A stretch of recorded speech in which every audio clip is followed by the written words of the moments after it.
It's said that you make your money in real estate when you buy, not when you sell.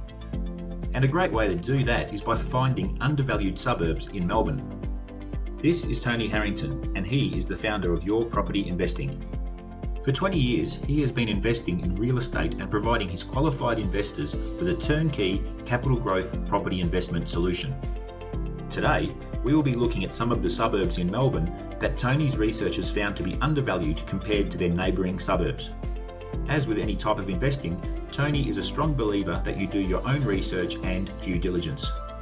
In fact, gaining knowledge and getting educated around property and property investing is an absolute must if you want to be a successful property investor.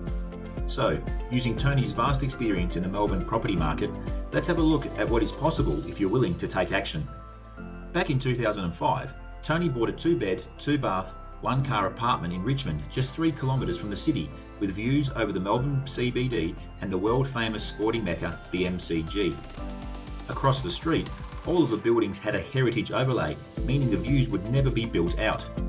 At the time, neighbouring suburbs like South Yarra, Hawthorn, Armidale, Toorak and Caulfield were all going sky high in value. Richmond was the little ugly duckling, sitting there and not getting much attention. Once those other suburbs became unaffordable for investors and home buyers, guess where they all turned to? Richmond, of course.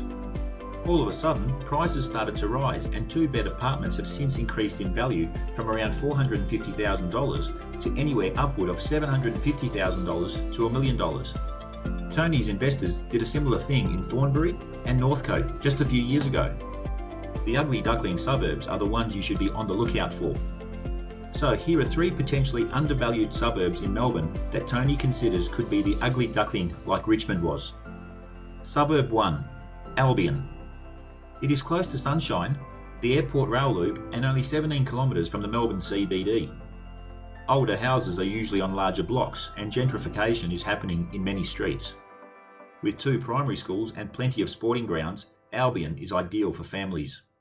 It also has plenty of public transport options. The median price of a home here is around $608,000. Suburb 2, Reservoir. Reservoir is an established northern suburb with good public transport and is only 14 kilometres from the Melbourne CBD. The median house price is $703,000, which means Reservoir is an affordable solution to city living.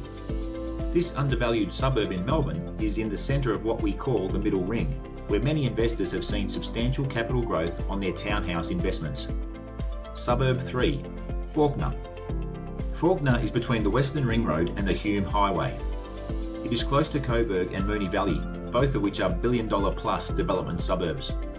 Fawkner has great public transport, sporting clubs, parks, walking tracks, and is located just 15 kilometres from the Melbourne CBD. You'll look to spend around $614,000 on a home here, based on the area's median pricing. So there you have it, folks. These are Tony Harrington's picks for the 3 undervalued suburbs in Melbourne, where you may find a real bargain. I hope this video inspires you to follow your property investing dreams and aspirations. Keep an eye out for more property education videos from Tony Harrington and Your Property Investing.